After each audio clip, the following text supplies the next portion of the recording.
구약 성경 예레미야 13장입니다. 페이지로 구약 1071페이지 예레미야 13장 1절부터 16절까지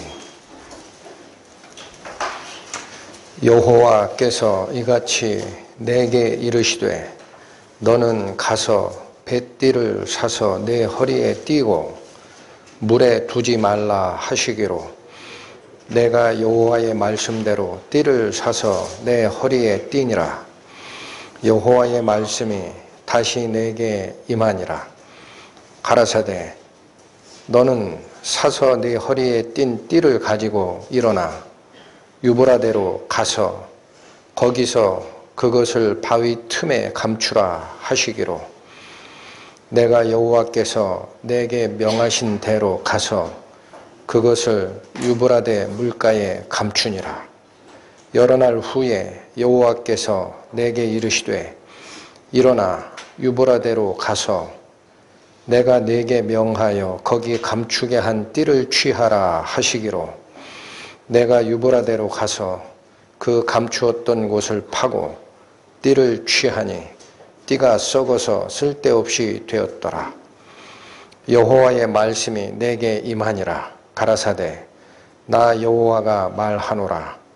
내가 유다의 교만과 예루살렘의 큰 교만을 이같이 썩게 하리라. 이 악한 백성이 내 말 듣기를 거절하고 그 마음에 강팍한 대로 행하며 다른 신들을 좇아 그를 섬기며 그에게 절하니 그들이 이 띠에 쓸데없음같이 되리라. 나 여호와가 말하노라. 띠가 사람의 허리에 속함같이 내가 이스라엘 온 집과 유다 온 집으로 내게 속하게 하여 그들로 내 백성이 되게 하며 내 이름과 칭혜와 영광이 되게 하려 하였으나 그들이 듣지 아니하였느니라. 그러므로 너는 이 말로 그들에게 이르기를 이스라엘의 하나님 여호와의 말씀에 모든 병이 포도주로 차리라 하셨다 하라. 그리하면 그들이 네게 이르기를 모든 병이 포도주로 찰 줄을 우리가 어찌 알지 못하리요 하리니 너는 다시 그들에게 이르기를 여호와의 말씀에 보라 내가 이 땅의 모든 거민과 다윗의 위에 앉은 왕들과 제사장들과 선지자들과 예루살렘 모든 거민으로 잔뜩 취하게 하고 또 그들로 피차 충돌하여 상하게 하되 부자간에도 그러하게 할 것이라. 내가 그들을 불쌍히 여기지 아니하며 관용치 아니하며 아끼지 아니하고 멸하리라 하셨다 하라. 여호와의 말이니라. 너희는 들을지어다. 귀를 기울일지어다. 교만하지 말지어다. 여호와께서 이같이 말씀하시느니라. 그가 흑암을 일으키시기 전 너희 발이 흑암한 산에 거치기 전 너희 바라는 빛이 사망의 그늘로 변하여 침침한 흑암이 되게 하시기 전에 너희 하나님 여호와께 영광을 돌리라. 기도하시겠습니다. 하나님, 오늘 저희는 당신의 백성 이스라엘이 하나님을 떠나고 자기 길을 가다 결국 돌아오지 못하고 하나님의 징계를 받게 되는 그 시절에 기록된 말씀을 상고하고자 합니다. 하나님께서 그렇게 간절히 외치셨던 돌아오라, 너는 나에게 돌아오라 하신 그 마음을 이 시대를 사는 저희들이 짐작하게 하시고 또한 이 말씀을 듣는 모든 영혼들에게 마음을 새롭게 하여 하나님의 간절한 그 부름의 의미를 되새기는 시간으로 인도하여 주옵소서. 예수님의 이름으로 기도 올립니다. 아멘. 예레미야 13장 오늘 본문으로 선정한 이 말씀은 두 가지 대언으로 구성이 되어 있습니다. 1절부터 11절까지에는 썩은 배 허리띠의 대언이 기록되어 있습니다. 12절에서 14절까지는 포도주로 가득 차게 되는 모든 병에 관한 대언이 기록되어 있습니다. 썩은 배 허리띠의 대언은 하나님의 영광이 당신의 백성 이스라엘에게서 떠나게 된다라는 내용입니다. 이어지는 포도주로 가득 차게 되는 모든 병에 관한 대언은 하나님을 떠난 당신의 백성에게 하나님께서 내리시는 징계에 관련된 대언입니다.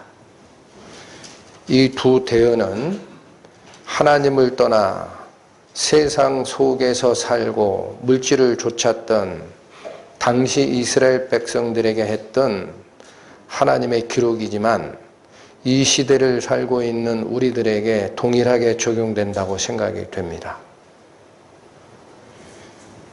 먼저 1절과 2절을 봅니다. 여호와께서 이같이 내게 이르시되 너는 가서 뱃띠를 사라. 그리고 내 허리에 띠고 물에 두지 말라. 예레미야 선지자에게 첫 번째 나간 하나님의 말씀입니다.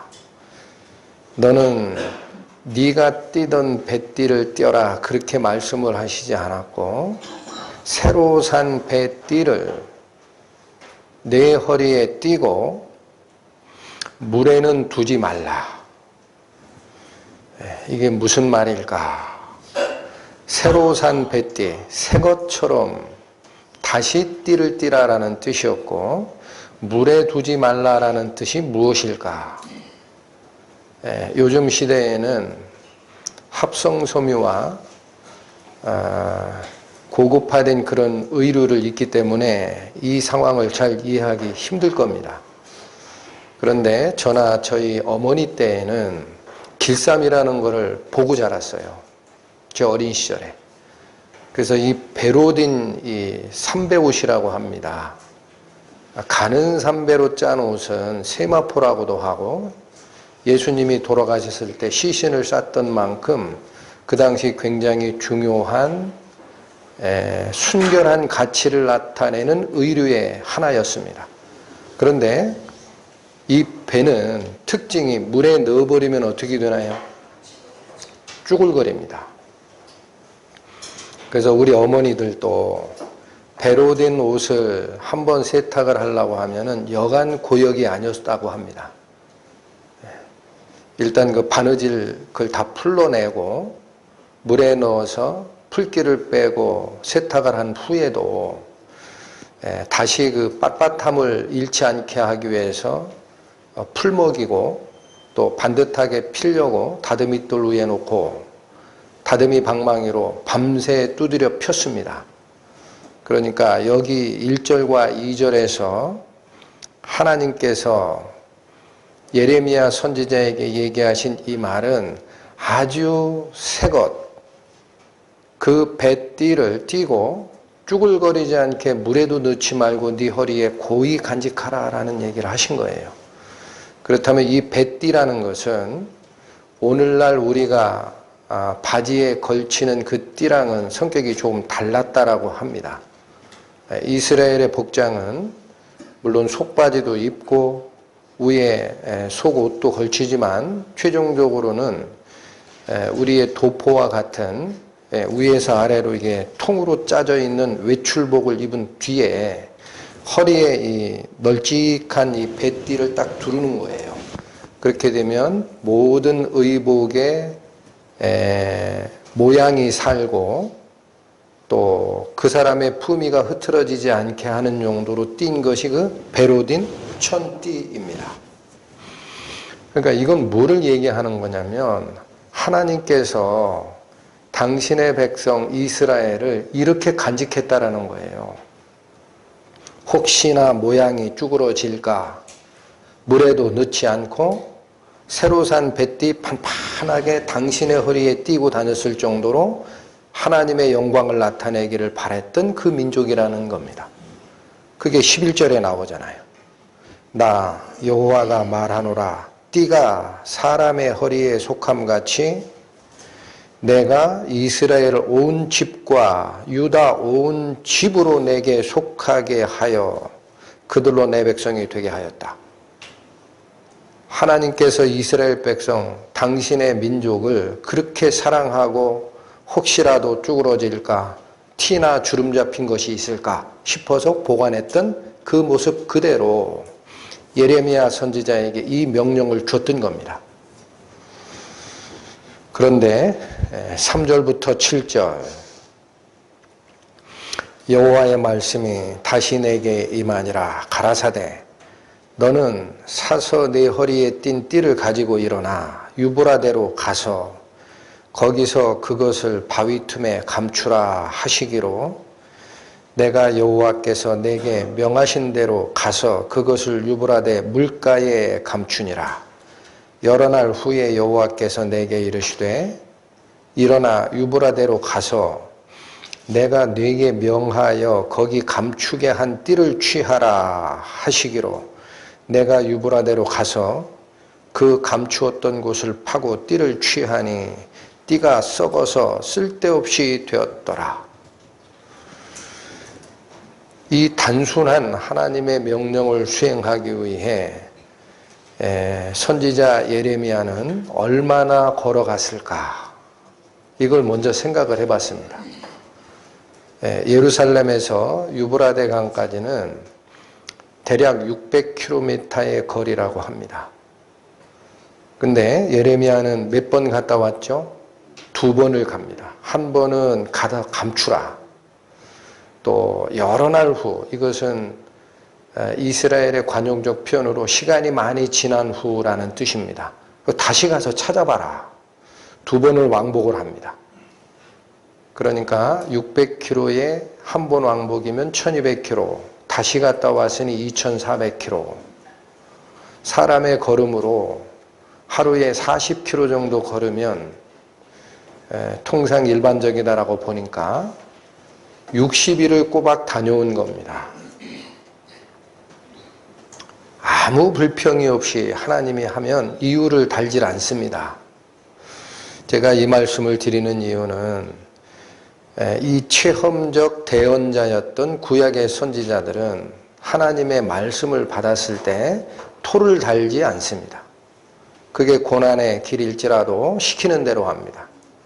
그렇다면 이 대언을 보고 있는 지금 우리의 마음 자세는 예레미야의 마음을 닮아야 되지 않느냐라는 생각입니다.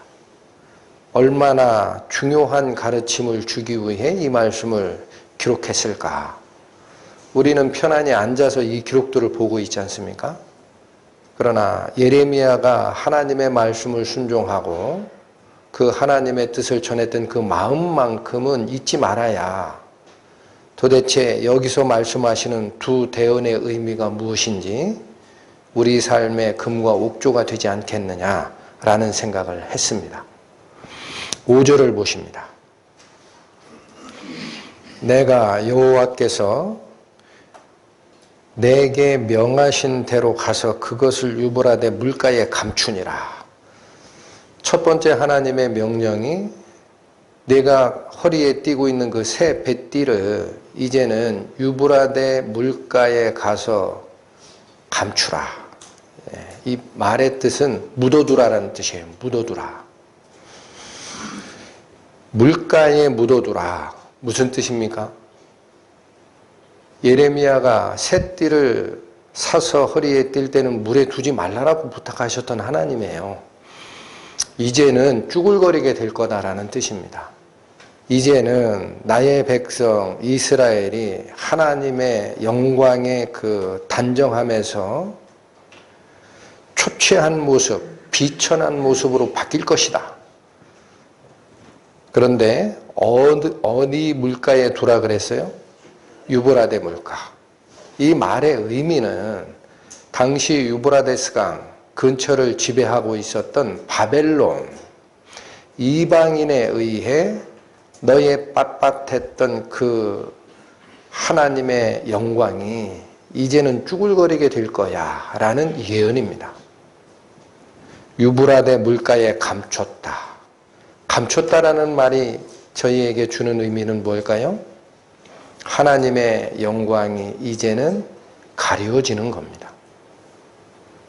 이거를 예언하고 있는 거죠. 7절 봅니다.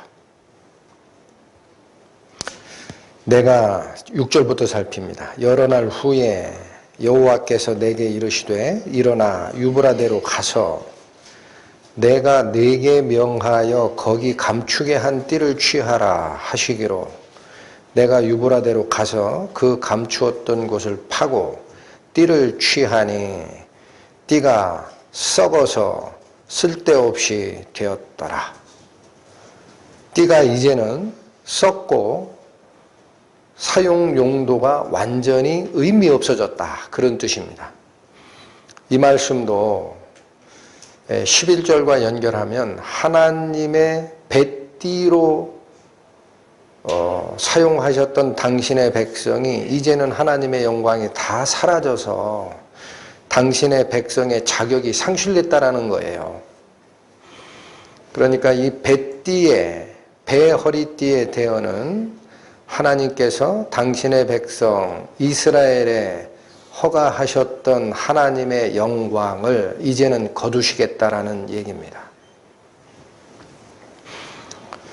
8절부터 다시 보십니다. 여호와의 말씀이 내게 임하니라. 가라사대 나 여호와가 말하노라. 내가 유다의 교만과 예루살렘의 큰 교만을 이같이 썩게 하리라.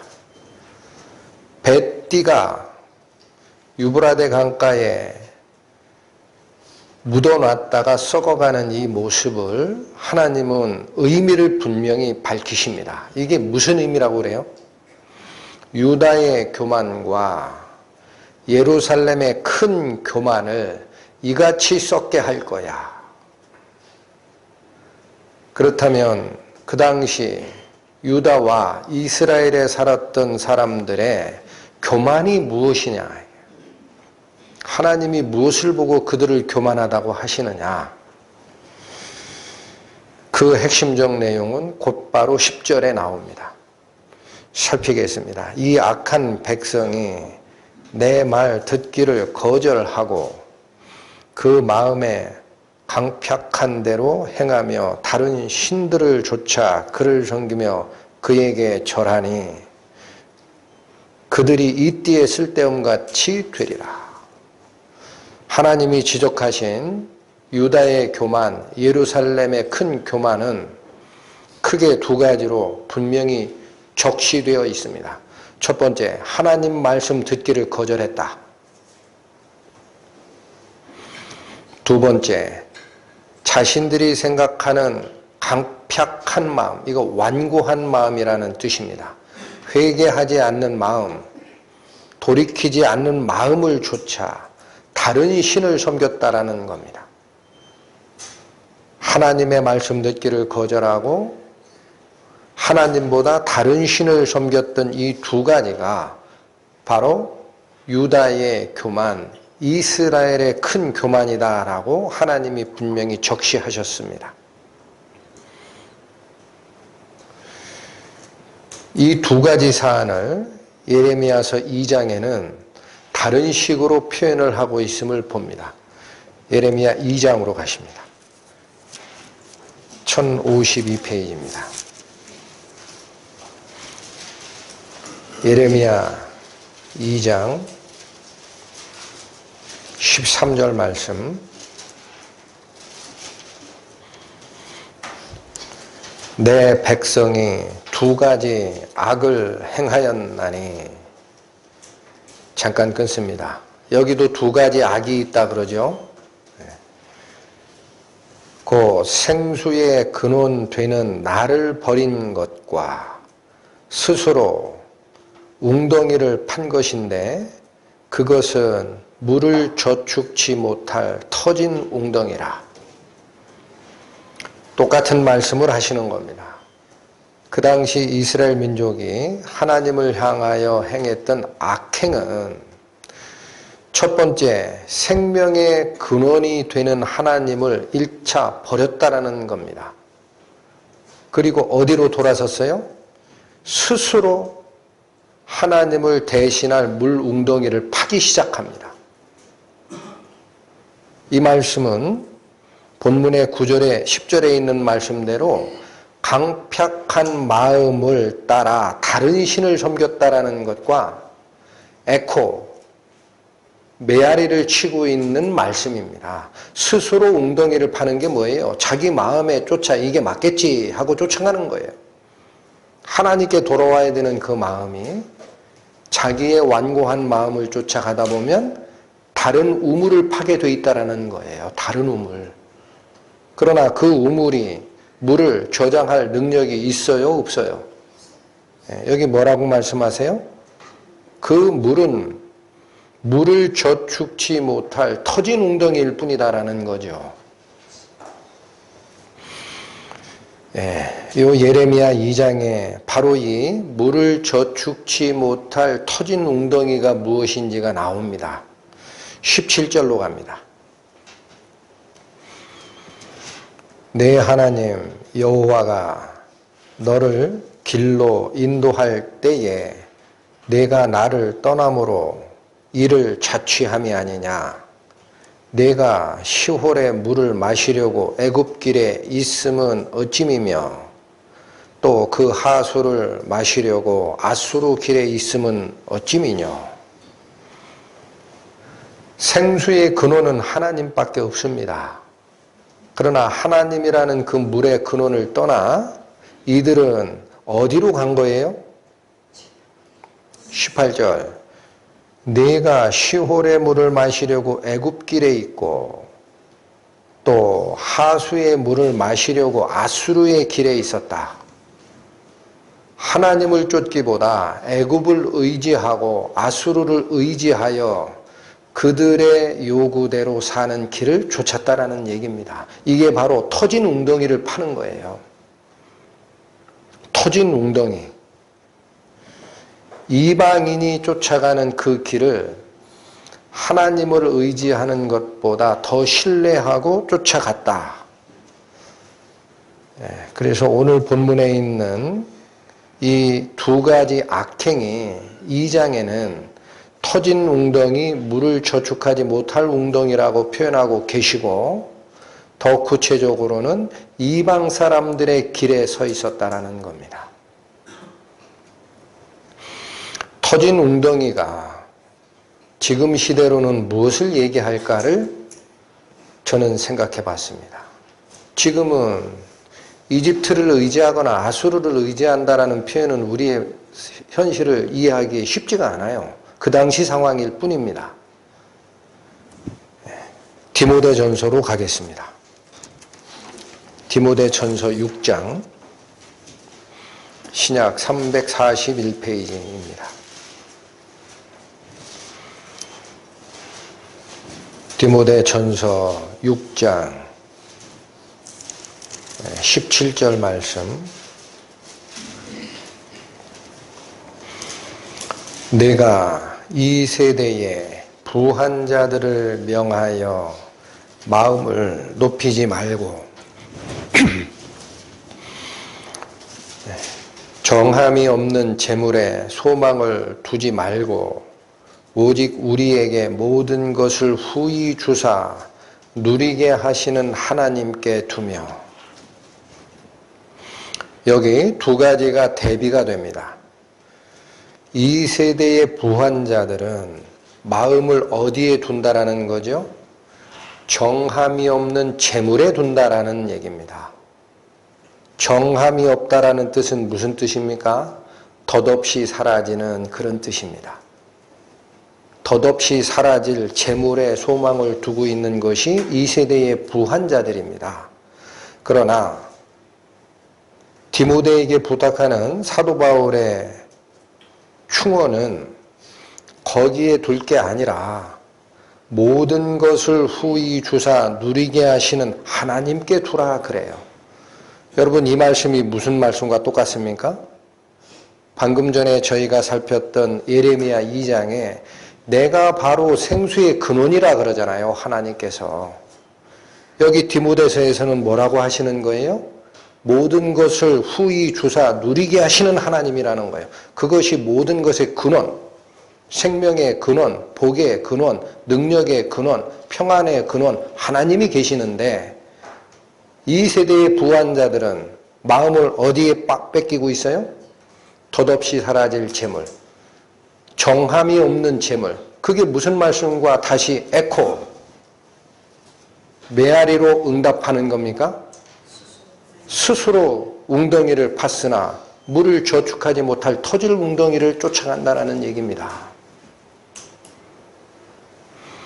그러니까 이 시대를 살고 있는 저희들이 받는 교훈은 구약의 말씀과 신약의 말씀이 잔잔하게 서로 메아리로 응답하는 모습을 보아야 합니다. 그 물질을 쫓는 것이 아니라는 거예요. 생수의 근원은 하나님이신데 왜 너희가 이방 사람들 근처에 가가지고 그쪽 길에 서서 그 물을 마시려고 하니? 그거 정함이 없는 거야. 터진 웅덩이라니까. 사라질 거야. 저는 잠언 23장 5절에 바로 이 물질에 대해서 하나님이 선언하신 내용을 다시 살폈어요.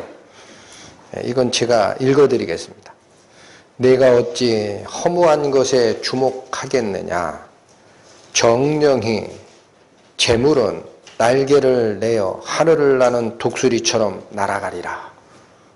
그것이 터진 웅덩이고 그것이 정함이 없는 재물이고 그것이 바로 스스로 날개를 내어 스스로 날아 도망갈 그 재물이라는 거예요.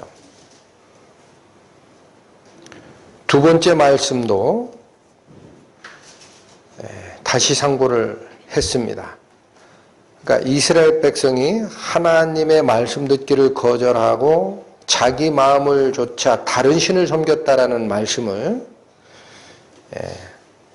예레미야 13장에 있는 그 말씀을 예레미야 2장에서는 생수의 근원인 하나님을 버린 첫 번째 악이 있고 그거 대신에 물을 저축하지 못할 웅덩이인 줄도 모르고 너희가 스스로 다른 근원을 쫓아갔다라는 얘기가 있으셨습니다. 그러니까 물을 저축하지 못할 웅덩이, 정함이 없는 재물, 스스로 날개를 내어 독수리처럼 날아갈 허망한 재물에 마음을 쏟았다라는 말씀이 물을 저축지 못할 웅덩이에 내 마음이 쏠려 있었다라는 말씀이구나. 애굽과 아수르의 길에 있어 그들의 물을 탐했다라는 말씀은 쉽게 표현하면 이방인의 길로 갔다라는 얘기입니다. 이방인의 길, 이방인들이 추구하는 방법이 하나님이 가리키는 길이 아님을 분명히 아는데도 세월이 흘러 자기도 모르게 이방인의 길에 서 있었다. 이 말씀은 신약에서 뭐라고 풀어주실까? 마태복음 6장으로 갑니다. 신약성경 9페이지입니다. 이방인들이 추구하는 것의 본질이 무엇일까? 마태복음 6장 31절에서 33절. 그러므로 염려하여 이르기를 무엇을 먹을까, 무엇을 마실까, 무엇을 입을까 하지 말라. 이는 다 이방인들이 구하는 것이라. 너희 천부께서 이 모든 것이 너희에게 있어야 될 줄을 아시느니라. 너희는 먼저 그의 나라와 그의 의를 구하라. 그리하면 이 모든 것을 너희에게 더하시리라. 예수님께서 풀어주신 말씀입니다. 이 말씀에 분명히 대비되는 모습이 드러나 있습니다. 이방인들이 구하는 것이 있습니다. 너희가 구해야 될 것이 있습니다. 이방인들은 무엇을 구한다고 되어 있습니까? 무엇을 먹을까? 무엇을 마실까? 무엇을 입을까? 이런 논의나 이런 일들은 전부 다라는 거예요. 이는 다, 일부만이 아닙니다. 그걸 추구하는 것은 전부 다 누구들이 하는 것이다? 이방인들이 구하는 것이라. 하나님께서 즉 예수님의 입을 통해 분명히 선언하는 것이 이것입니다. 이방인들이 추구하는 인생의 목적들이 있다. 그러나 너희는 33절 너희는 여기서 얘기하는 너희가 누굽니까? 당시에 이 말씀을 듣고 있었던 예수님의 제자들입니다. 하나님을 쫓아갈 너희, 하나님의 백성 너희는 순서가 있어. 먼저라는 거예요. 먼저 그의 나라와 그의 의를 구하라. 그리하면 이런 것들, 즉 먹는 것, 마시는 것, 입는 것은 하나님께서 얹혀 줄 거야. 성도들이 혹 재물에 마음이 가고 있다. 이건 본인이 판단하셔야 될 겁니다. 그렇다면 그것은 나의 시선이 하나님을 향하는 곳에서 다른 쪽으로 궤도 이탈을 했구나라는 증거임을 기억하셔야 됩니다. 내가 혹시라도 재물에 마음을 두고 있느냐. 크든 적든. 또한 하나님의 나라를 구하고 그의 의를 먼저 구하라라는 말이 무슨 뜻일까요? 하나님의 나라가 뭘까요? 이 세상 살기 힘드니까 천국 빨리 오세요. 예수님 재림 빨리 하세요. 그런 뜻이 아닙니다. 여기서 말씀하는 하나님의 나라라는 것은 하나님의 통치체계를 얘기합니다. 하나님의 통치체계. 그러니까 예수님께서 저희에게 가르치신 기도문에 보면 뭐라고 되어 있어요? 하늘에 계신 아버지여 그 이름이 거룩히 여기심을 받으시오며 나라가 임하옵시며. 이 나라가 임하게 해달라는 기도가 뭐냐? 하나님의 통치체계가 당신의 백성과 당신의 백성들이 모이는 그 장소에 지배하게 해달라는 얘기입니다. 하나님의 원리가 지배하게 해달라.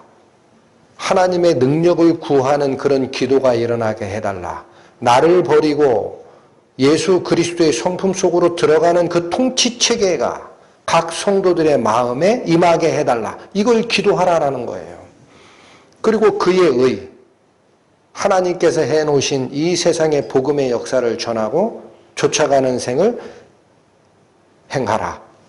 그것이 구원받은 그리스도인들이 쫓아갈 인생의 항로라는 겁니다. 그렇다면 어떤 음식을 먹어서 내 몸에 해가 없을까?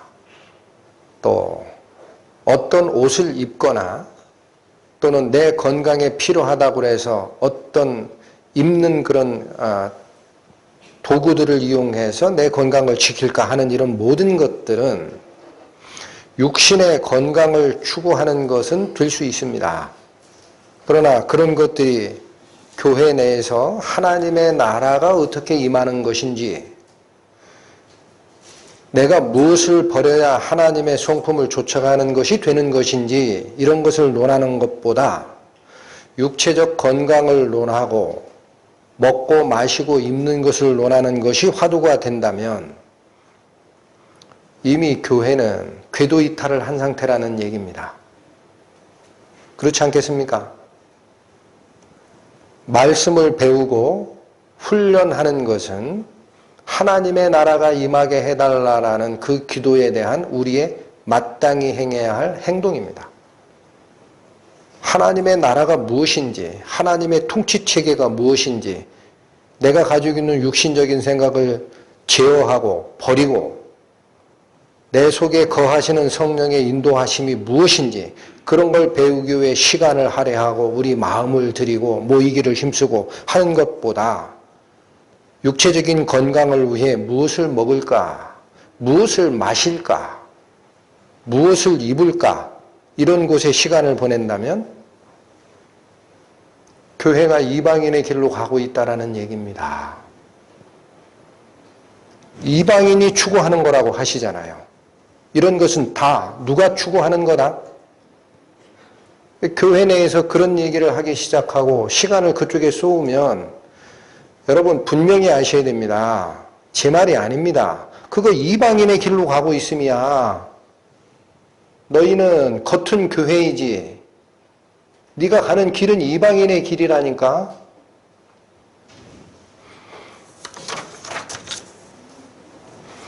본문으로 다시 갑니다. 예레미야 13장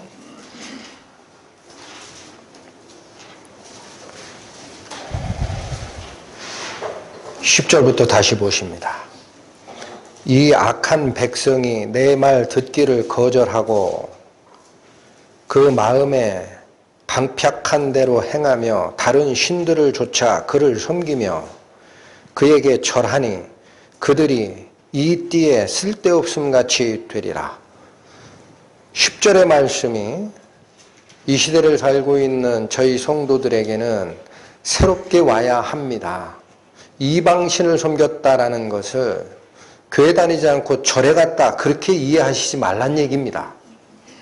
교회 안에서 이방신을 섬길 수 있다라는 얘기입니다.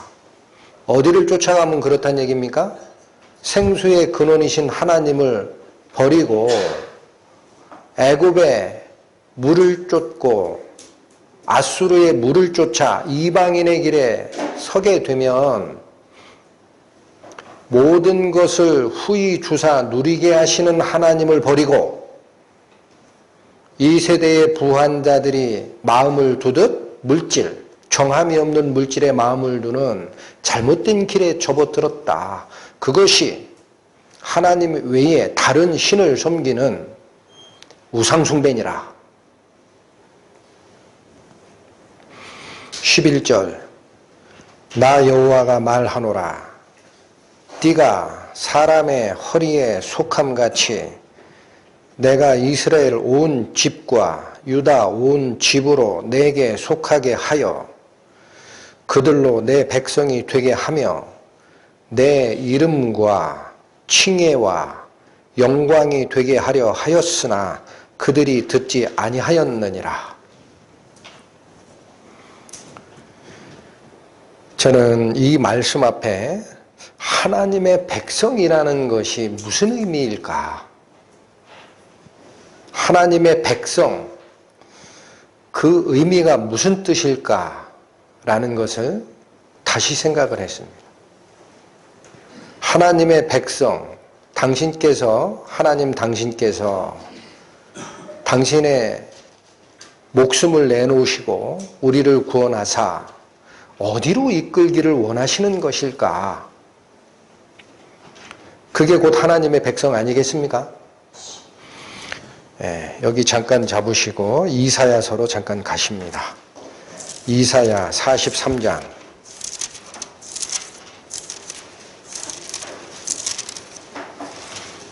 21절 말씀.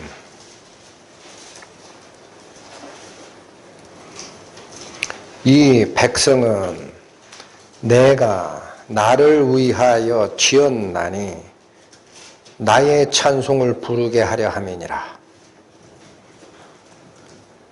하나님의 백성은 하나님께서 다시 낳으시는 겁니다. 이 백성은 내가 나를 위하여 지었나니. 여러분, 거듭나는 영혼들은 하나님의 영에 의해서 거듭나는 겁니다. 내가 몸담고 있는 시대와 장소에 개별 교회가 있으나 그 교회가 난 게 아닙니다.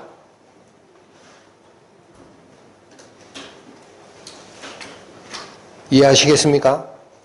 하나님께서 당신의 영으로 나시는 거예요. 왜 그렇게 하십니까? 나오시죠?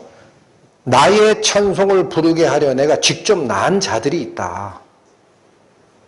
그러니까 우리가 어느 시대, 어느 장소에 제한을 받고 있는 3차원적 존재이기 때문에 어느 지역교회에 속할 수 있습니다. 속할 수밖에 없습니다. 그러나 그 교회가 나를 낳았다는 생각을 오늘부터는 버리십시오.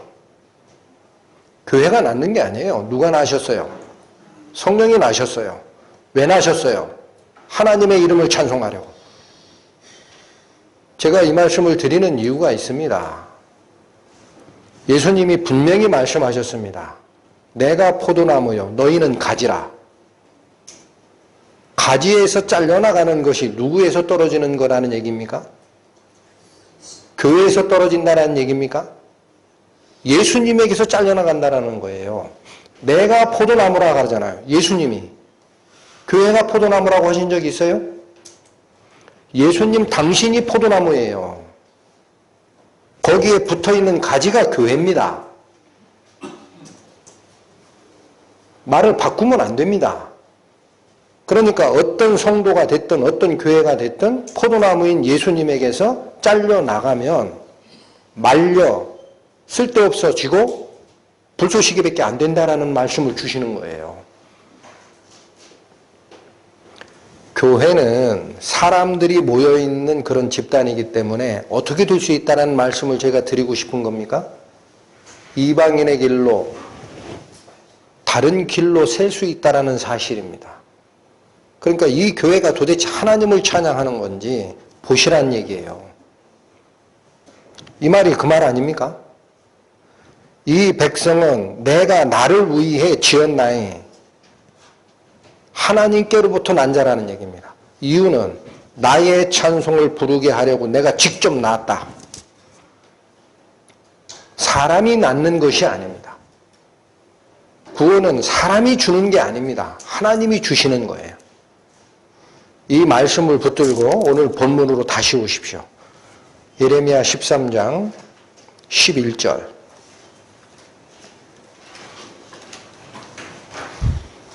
나 여호와가 말하노라. 띠가 사람의 허리에 속함 같이 내가 이스라엘 온 집과 유다 온 집으로 누구에게 속하게 하였다? 예, 하나님께 속하게 하였다라는 거예요. 사람에게 속한 교회는 없습니다. 속하게 하여 그들로 내 백성이 되게 하며 내 이름과 칭예와 영광이 되게 하였다. 하나님의 이름과 하나님의 칭예와 하나님의 영광이 되게 하려 하였다. 여기서 얘기하는 칭예는 찬송입니다. 찬송. 그러니까 교회는 하나님의 이름이 거명되어야 하고 하나님께서 하신 일을 찬양하는 장소가 되어야 하고 그분의 영광을 드러내는 일을 해야 하는 곳이라는 거예요. 그런데 이들이 어떻게 했어요? 그들이 듣지 아니하였다 그러죠? 그게 유다의 교만, 이스라엘의 큰 교만이었다라는 겁니다. 우리는 이런 말씀 앞에 다시 돌아봐야 됩니다. 교회에서 하나님의 이름, 예수님의 이름이 거명되는 것보다 어떤 사람의 이름이 더 많이 거명되느냐? 그러면 잘못된 교회이죠. 하나님의 은혜, 하나님이 하신 일을 찬양하는 것보다 어떤 사람의 치적이나 그 성과를 더 많이 거명하고 찬양하고 하는 것 잘못된 겁니다.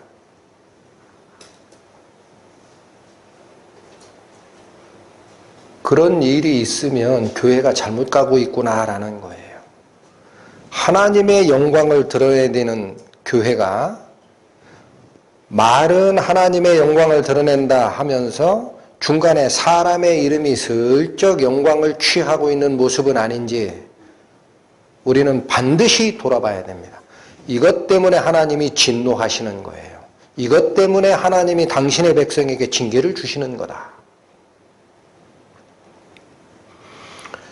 중요한 것은 이 당시에도 예레미야서가 기록되는 예레미야 선지자 이 당시에도 유다인과 예루살렘 사람들은 하나님보다 누구를 더 의지했다라는 거예요? 사람을 의지했다라는 얘기입니다. 그런 말씀이 어디 있나요? 예레미야 애가로 갑니다. 예레미야 애가 4장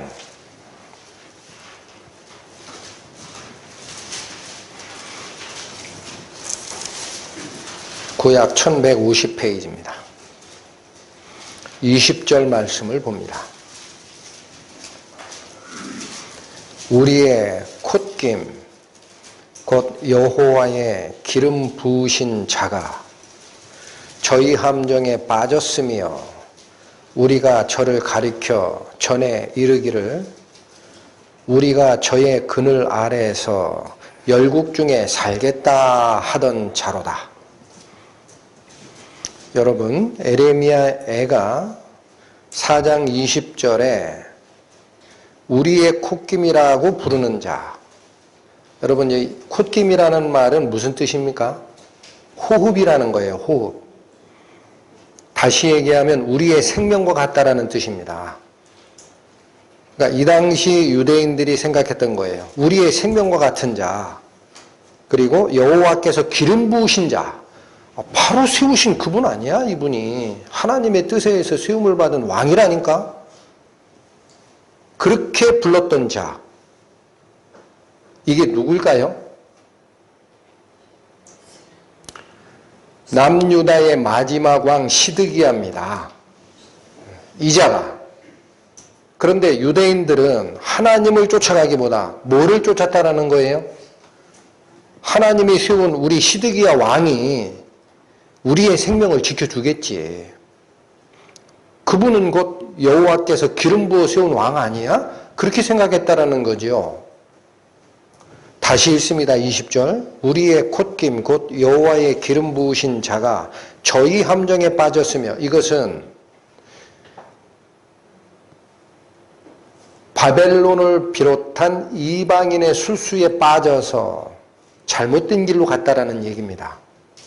빠졌으며 우리가 저를 가리켜, 자 여기 나옵니다. 그 당시 이스라엘 백성들의 마음이 시드기야라는 그 왕을 가리켜 뭐라고 이해를 했었어요? 전에 이르기를. 여러분, 예레미야 애가는 이스라엘 나라가 멸망한 후에 애통하는 심정으로 기록한 예레미야의 기록서인 성경입니다. 그러니까 이 당시에는 그렇게 생각한 게 아니에요. 전에 남유다가 멸망하기 전에는 어떻게 얘기했던 자냐? 이르기를 우리가 저의 그늘 아래에서 열국 중에 살겠다 하던 자로다. 이 말의 표현이 뭐예요? 우리가 시드기야 왕 밑에 지배를 당하고 시드기야 왕을 쫓아가면 하나님의 거명이 안 됩니다. 여기. 그렇게 되면 바벨론이 됐든 애굽이 됐든 아수르가 됐든 이스라엘은 분명하게 존재할 거야 라고 생각했던 자라는 거예요. 하나님은 뭐라고 얘기하셨는데요? 예레미야 선지자를 통해서 30년 가까이 나에게 돌아오라. 아수르를 의지하지 마라. 애굽을 의지하지 마라. 사람을 의지하지 마라. 너희가 이방신을 쫓고 있고 나를 떠났다. 나의 백성아, 제발 돌아오라. 그렇게 얘기했잖아요. 그런데도 이스라엘 백성이 시드기야라는 이 지도자를 뭐라고 생각했어요? 우리의 호흡이다 이게요. 여호와께서 기름 부어 세운 우리의 지도자 아니냐. 이 자를 믿으면 그 자 밑에서는, 우리가 그 자 밑에서 쫓아가면 열국 중에 바벨론이 됐든 애굽이 됐든 아수르가 됐든 관계없이 우리의 생명을 보존할 수 있는 그늘이야. 그렇게 쫓았던 자라는 거예요. 전에 그렇게 일렀던 자라요. 그러니까 당시 이스라엘 사람들이 누굴 쫓았다는 게 드러납니까? 하나님의 경고 무시하고 자기들이 세운 지도자를 하나님의 기름 부음 받은 자로 이해를 하고 그 자가 곧 우리의 생명을 보존할 거야 라고 쫓아간 형국 아닙니까?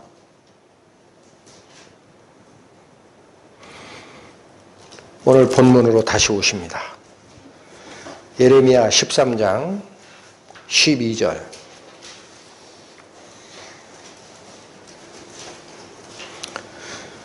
그러므로 너는 이 말로 그들에게 이르기를 이스라엘의 하나님 여호와의 말씀에 모든 병이 포도주로 차리라 하셨다 하라.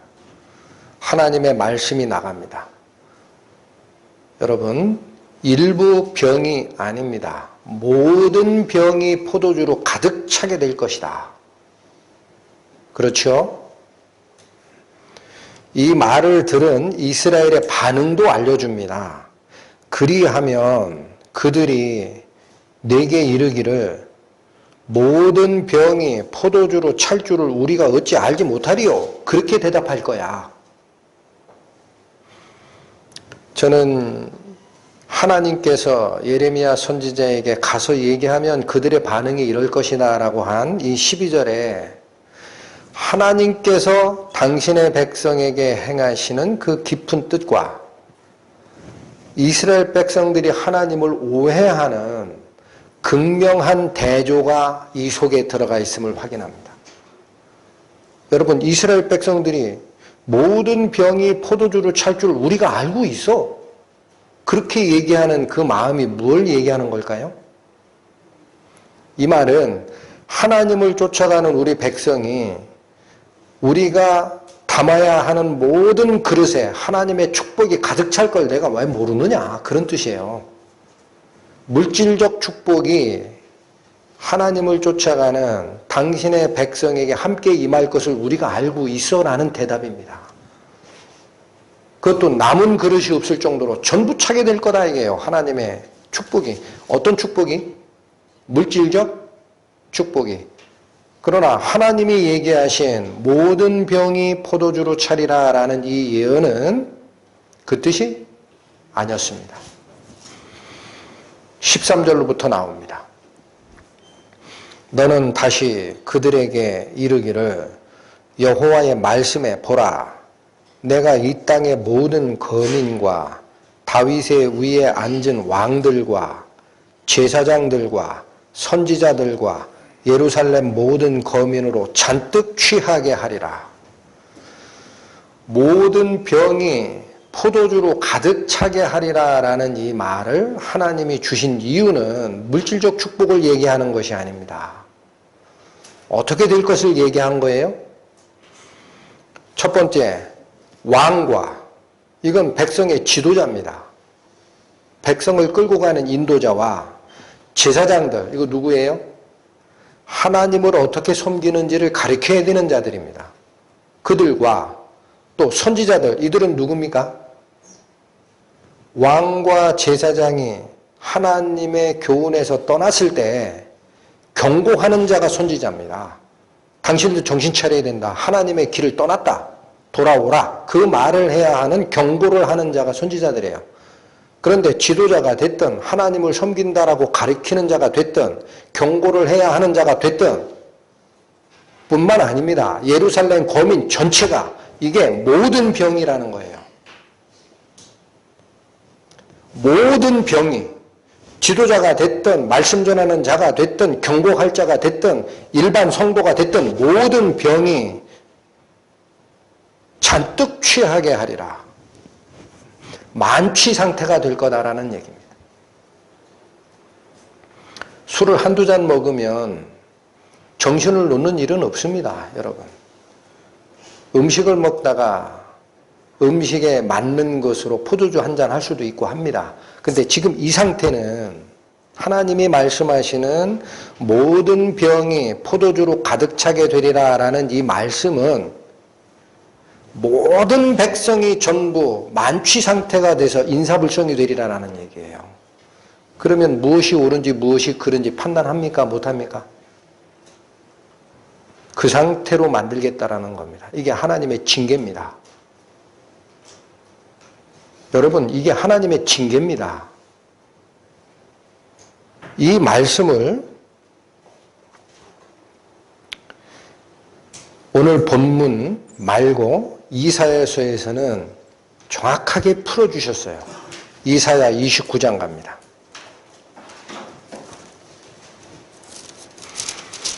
구약 998페이지. 이사야서 29장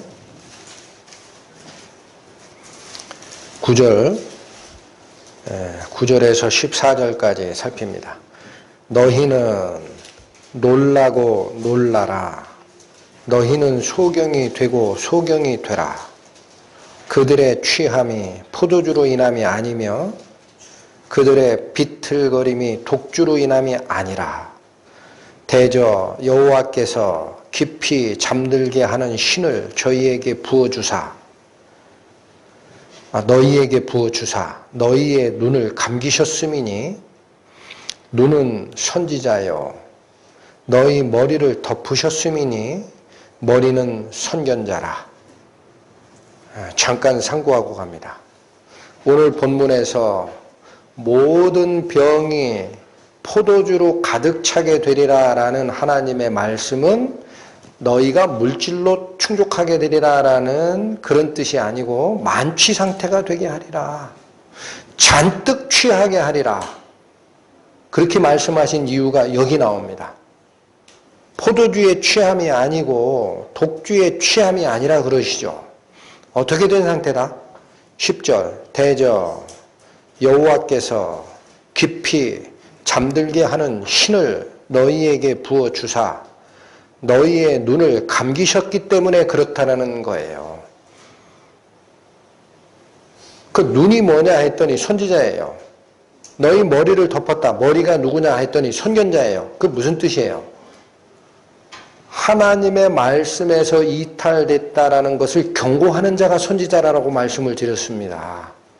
근데 그들의 눈이 감기면 하나님의 길에서 이탈됐는지 안다, 모른다. 안다, 모른다. 모른다. 그러니까 모르는 거예요. 그래서 몰라요. 무엇이 잘못됐는지.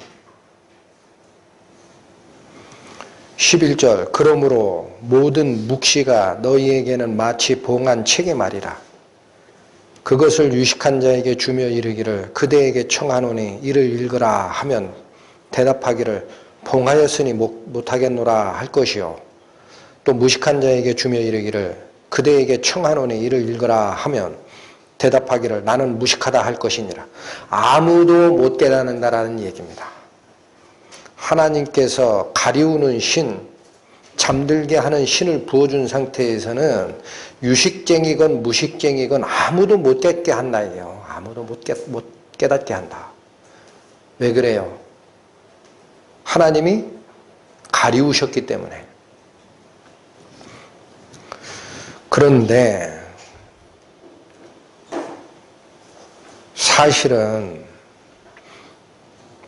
하나님이 가리우신다라는 성경의 표현이 나올 때 하나님 너무하시네 그런 마음을 우리는 많이 갖습니다. 그러나 하나님의 공의로우심과 그분의 자유로우심을 생각을 잊어버려서 그런 생각들을 하시는 거예요. 하나님은 이유 없이 그렇게 가리시는 분이 아닙니다. 이유가 나옵니다. 13절 주께서 가라사대 이 백성이 입으로는 나를 가까이 하며 입술로는 나를 존경하나 그 마음은 내게서 멀리 떠났나니. 이어지는 말씀 잘 기억하십시오. 그들이 나를 경외함은 사람의 계명으로 가르침을 받았을 뿐이라. 여러분, 이들이 하나님의 길을 모르고 우리가 잘못된 길을 가는지를 모르고 하는 것을 하나님께서는 잠들게 하는 신을 저희에게 부어줄 것이다 라는 말씀으로 설명을 했습니다. 그러나 13절을 보면은 그 구체적인 것은 무엇을 버리고 무엇을 쫓았기 때문에 이들이 잘못된 것인지를 모르는 상태가 되는 겁니까? 사람의 계명으로 가르침을 받았기 때문이라는 겁니다. 그렇게 나오지요? 그들이 말로는 나를 경외한다고 하더라. 그들이 말로는 하나님을 쫓겠다라고 하더라. 그러나 안에 들어가 보니까 하나님의 말씀으로 하나님을 두려워함이 없이 무엇으로 교훈을 받았을 뿐이에요? 사람의 계명밖에는 머릿속에 남아있는 게 없습니다. 그러니까 하나님의 말씀이 가도 두려워하거나 돌아보거나 하는 반성, 회개의 마음이 생기지가 않는 것이죠. 14절, 그러므로 내가 이 백성 중에 기이한 일, 곧 기이하고 가장 기이한 일을 다시 행하리니 그들 중에 지혜자의 지혜가 없어지고 명철자의 총명이 가리워지리라. 원인은 어디에 있었을까요? 이 당시 이스라엘 백성들이 하나님 입을 통해 나오는 예레미야 선지자의 그 경고의 말씀을 전부 다 무시하고 우리의 호흡, 우리의 콧김, 여호와의 기름 부음을 받은 자 시드기야 왕, 바로 이분이 그분 밑에 있을 때 우리는 열국 중에서 거할 수 있다라고 하던 그 인간을 쫓아가게 될까요? 사람의 계명으로 가르침을 받았을 뿐이기 때문에 그렇습니다. 그들이 물질을 쫓았기 때문에 그렇습니다. 생명의 근원이신 나를 버리고 스스로 물 웅덩이를 팠으나 그 웅덩이가 물을 저축하지 못할 터질 웅덩이였고 그 물은 애굽과 아수르인들이 추구하던 그 물이었다라는 겁니다. 그 마음과 결정이 사람의 가르침밖에는 기억나지 못하게 하고 하나님의 경고의 말씀은 못 듣게 하는 잠들게 하는 신의 역할을 했음을 우리는 오늘 말씀을 통해 분명히 발견해야 합니다. 하나님이 괜히 그렇게 잠들게 하는 게 아닙니다. 본문으로 다시 돌아갑니다.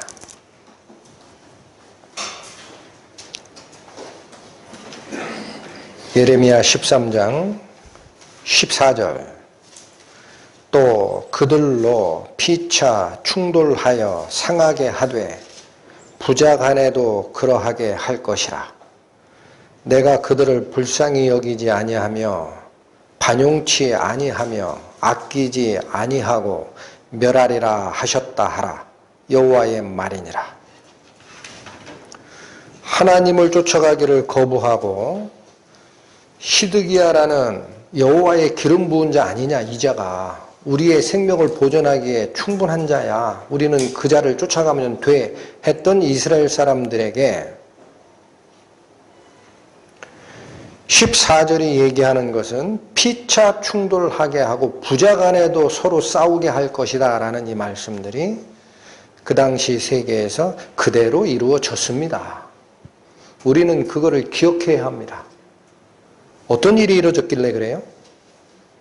시드기야 왕이 그 밑에 우리가 거하면 열국 중에 우리가 충분히 살 수 있다라고 하는 여호와의 기름 부음 받은 우리의 지도자 시드기야를 쫓아야 돼 라고 했던 그 사건은 시드기야가 두 눈이 뽑히고 자기 아들이 전부 죽임을 당하고 발에 쇠사슬이 매여서 바벨론에 포로 잡혀가면서 끝났어요.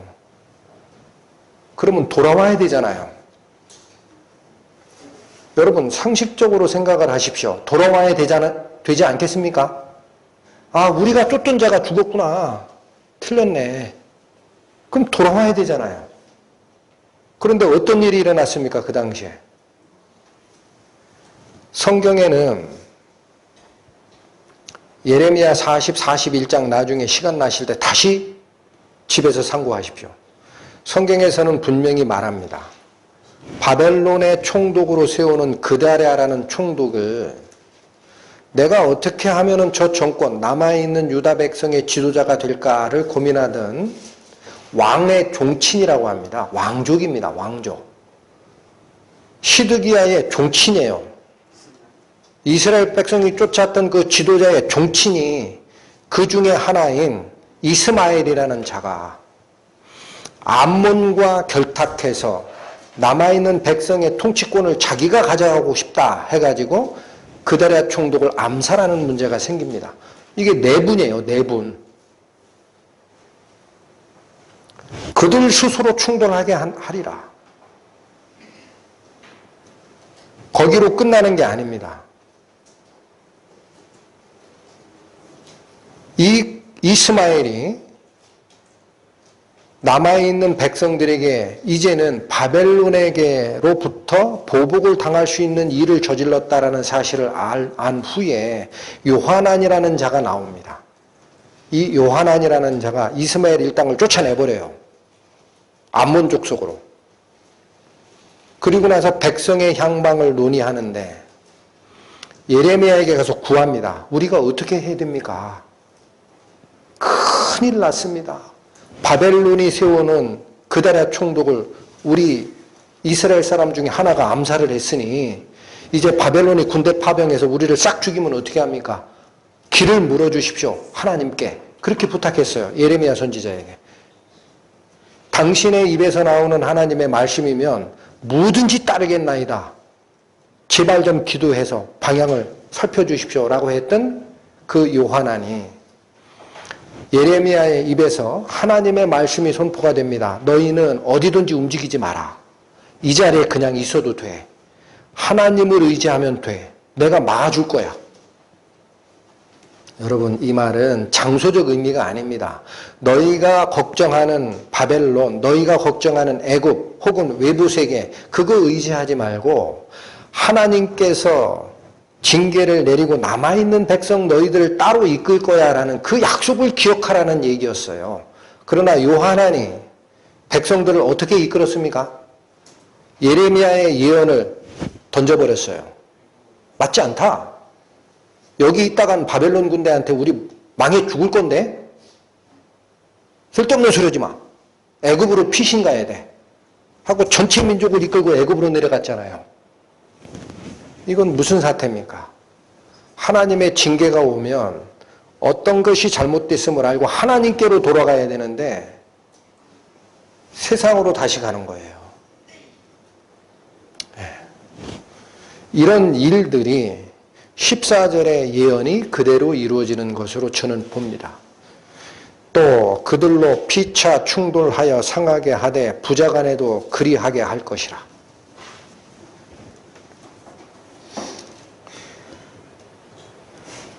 21절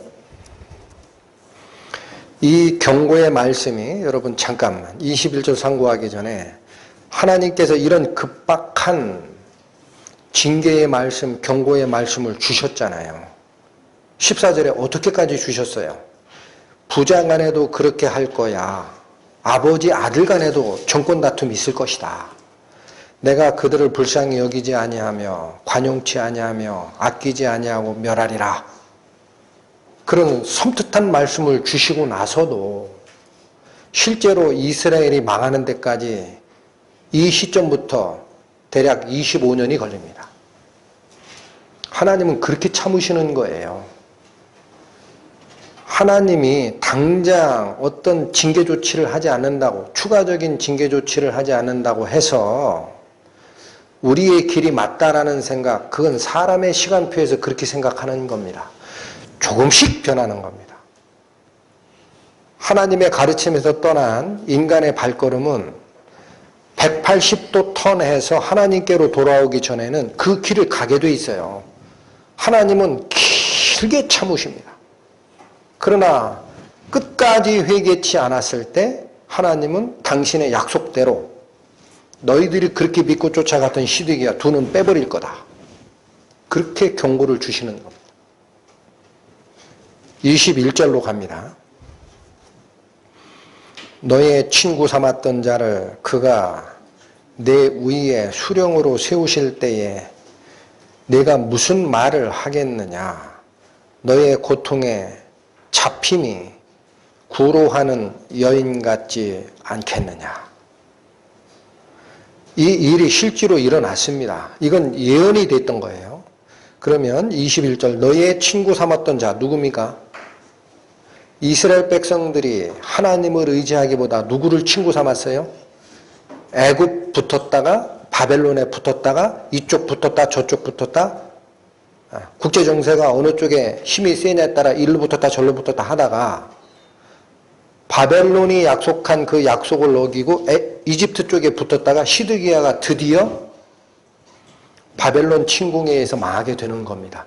그러니까 여기서 얘기하는 너의 친구 삼았던 자를 그가 내 위에 수령으로 세우신다라는 것은 처음에 연합됐던 바벨론 왕을 배신했을 때 하나님께서는 바벨론의 느부갓네살 왕을 데려다가 이스라엘을 치고 지배자로 세운다라는 뜻입니다. 그럴 때 그 지배자가 이제는 어떻게 해요? 고통을 너에게 줄 것이라는 겁니다. 그 고통이 얼마나 심하면 구로하는 여인 같다. 이 구로하는 여인이라는 게 무슨 뜻이에요? 해산의 고통에 울부짖는 산모처럼 울 것이다 라는 뜻입니다. 이런 일이 회개가 없은 후 인간의 시간표로 얘기하면 이 예언이 있은 후 25년간을 기다리시다가 하나님이 하시는 거예요.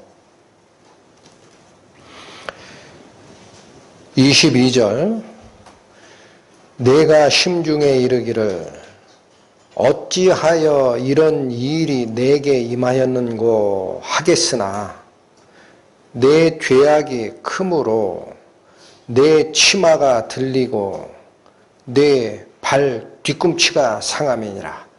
이렇게 된 이유가 뭐라는 거죠? 국제정세가 잘못돼서 그렇다라는 겁니까?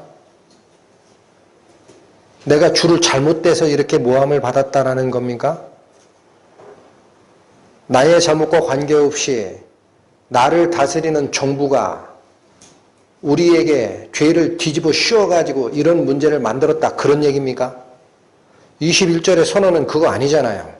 22절의 선언. 뭐가 이걸 불러왔다? 내가 심중에 이르기를 어찌하여 이런 일이 내게 임하였는고 그렇게 할 것이나 내 죄악이 크므로 내 치마가 들리고 내 발 뒤꿈치가 상하게 된 사건을 알라라는 거예요. 원인은 내가 하나님을 버린 것임을 알라. 25절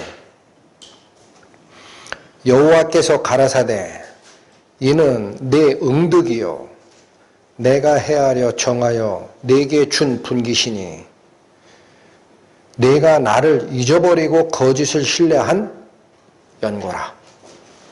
22절의 선언이 25절에서 다시 자세하게 설명이 되어 있습니다. 내 죄악 때문에 그런 거야. 그 왜 그렇다 그래요? 남이 나를 모해하고 죄를 뒤집어 씌운 것이 아니라 25절 분명히 나오는 말씀이 이겁니다. 여호와께서 가라사대 이는 이렇게 된 것은 내가 친구 삼았던 세상의 권력자들이 너에게 고통을 주고 죄를 벌하는 이것은 내 응득이다라는 거예요. 모함이 아니다. 응득이 뭘까요? 마땅히 받아야 될 몫이라는 겁니다. 자업자득이다라는 거예요. 하나님의 선언을 귀담아 들으셔야 됩니다. 이스라엘이 바벨론에 포로 잡혀가는 이유는 국제정세를 잘못 판단한 정치적 판단 오류가 아니라는 거예요. 뭐가 잘못된 거예요? 이스라엘이 잘못된 대가를 받은 거란 얘기입니다. 내가 헤아려 정하여 내게 준 분깃이라 하나님의 벌이다라는 거예요. 하나님이 정해준 벌값이다. 그 사건이 일어난 것은 세상의 정치관계의 문제가 아니고 누가 허락한 벌이시다? 하나님께서 허락하여 내게 준 분깃이라는 거예요. 내가 받아야 될 벌이야. 왜 벌을 내리셨을까요? 이어집니다. 내가 나를 잊어버리고 거짓을 신뢰한 까닭이라. 하나님이 괜히 벌 주는 분 아닙니다. 이 당시 이스라엘 백성들이 하나님께 그러한 벌을 받은 이유가 분명하게 적시되어 있는 말씀입니다. 뭐 때문에 벌을 받았다고요? 그들이 하나님을 잊어버리고 무엇을 신뢰한 까닭이라? 거짓을 믿었다라는 겁니다. 무슨 거짓을 믿었을까? 어디에 속았을까? 예레미야 7장 갑니다.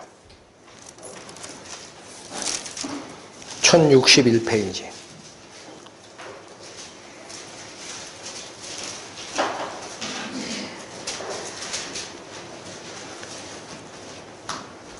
(8절에서) (11절까지)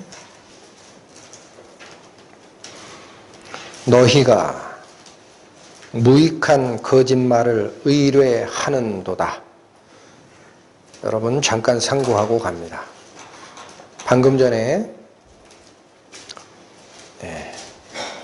예레미야 13장 25절에서 이것은 국가 권력이 너에게 죄를 뒤집어 씌우는 사건이 아니고 내가 받아야 될 마땅한 너의 응득이고 내가 판단하여 너에게 준 마땅한 벌인 줄 알라 라는 말씀 뒤에 뭐라고 얘기하셨어요?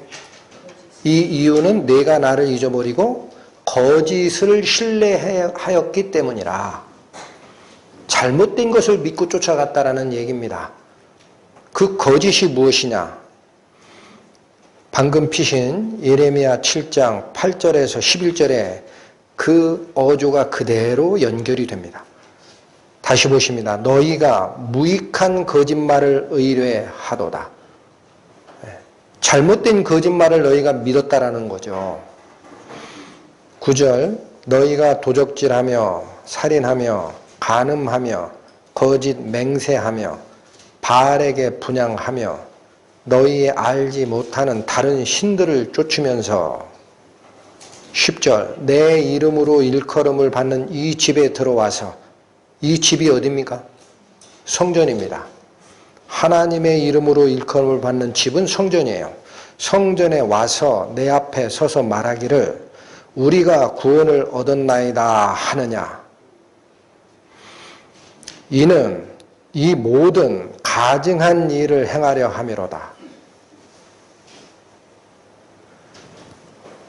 구원받은 하나님의 백성, 성도들이 속으면 어떻게 되는 거예요? 하나님이 우리의 하나님이라는 거 하나만 딱 잡는 겁니다. 우리가 하나님 때문에 구원을 얻었어요. 그렇게 얘기하잖아요. 이 성전에 들어와 뭐라고 얘기를 해요? 우리가 구원을 얻었나이다. 그렇게 얘기를 합니다. 그런데 실제 행동은 뭐예요?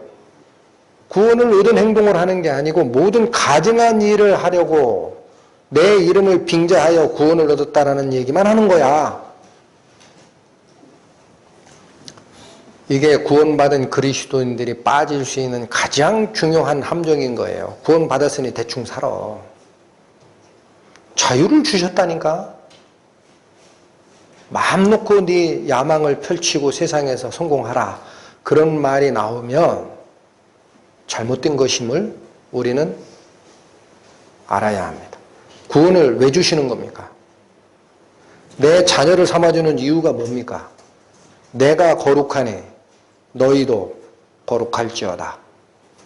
이제는 육신의 소욕을 버리고 그리스도의 성품을 본받아 하나님의 성령의 이끄심을 따라 사는 삶을 살거라. 그것이 구원의 목적인데 우리가 구원을 받았나이다. 이거 하나 달랑치고 실제 행동은 어떤 거를 하는 거예요?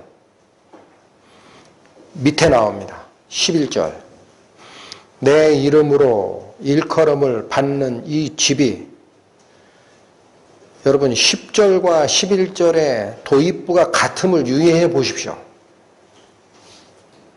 도입부가 같습니까? 다릅니까? 10절 내 이름으로 일컬음을 받는 이 집에 들어와서 말하기를 우리가 구원을 얻었다라고 하면서도 이 모든 가증한 일을 한다 그랬죠. 11절 내 이름으로 일컬음을 받는 이 집이 이 말이 도입부에 있는 이유는 10절을 다시 풀어내시는 거예요. 10절의 의미가 다시 풀어내지는 거예요.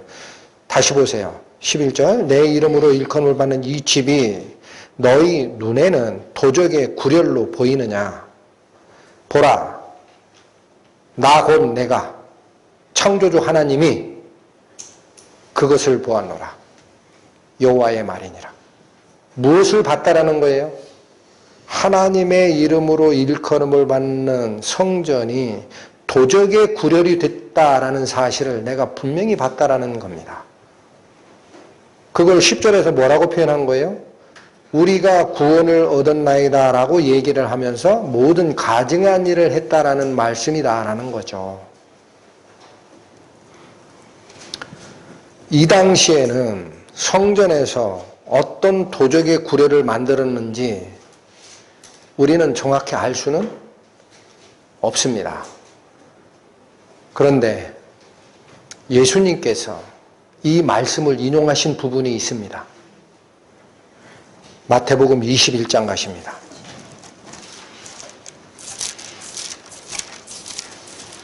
마태복음 21장 신약 34페이지 12절에서 13절. 예수께서 성전에 들어가사 성전 안에서 매매하는 모든 자를 내어 쫓으시며 돈 바꾸는 자들의 상과 비둘기 파는 자들의 의자를 둘러 엎으시고 저희에게 이르시되 기록된 바 내 집은 기도하는 집이라 일컬음을 받으리라 하였거늘 너희는 강도의 구려를 만드는도다 하시니라. 하나님의 이름으로 일컬어지는 집, 하나님의 이름으로 일컬어는 집에 들어와서 그 당시 이스라엘 백성이 한 일은 우리가 하나님의 백성이요, 우리가 구원받은 자요, 우리는 이방인과 달라요, 우리는 하나님의 자녀입니다 라고 얘기하면서 온갖 가증한 일을 하고 강도의 구려를 만들었다라고 얘기하셨습니다. 예수님께서 지적하신 것은 뭡니까? 성전 안에서 왜 매매하느냐라는 거예요. 그렇죠. 12절 다시 읽습니다. 예수께서 성전에 들어가사 성전 안에서 매매하는 모든 자를 내어 쫓으시며 돈 바꾸는 자들의 상과 비둘기 파는 자들의 의자를 둘러 엎으신 겁니다. 그런데 예수님 입에서 무슨 말씀을 여기에 인용하세요? 기록된 바 내 집은 기도하는 집이라 일컬음을 받으리라 하였거늘 너희는 무슨 구렬로 만들었다?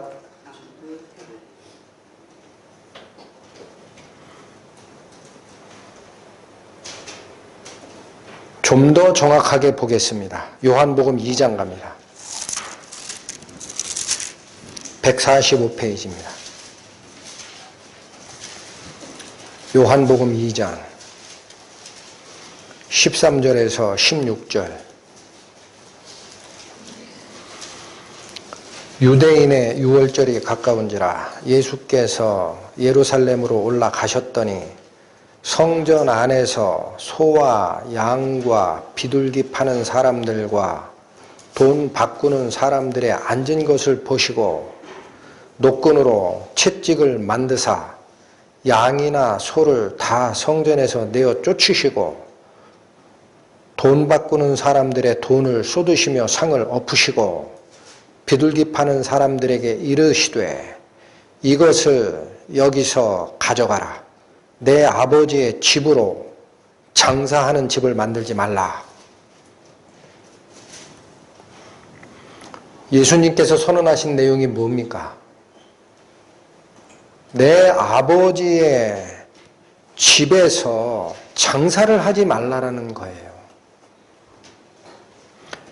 어떻게 말씀하셨어요? 이것을 여기서 가져가라.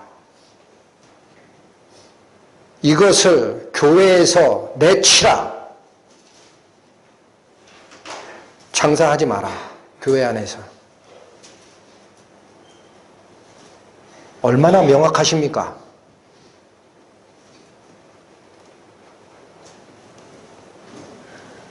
달리 해석할 이유가 있습니까?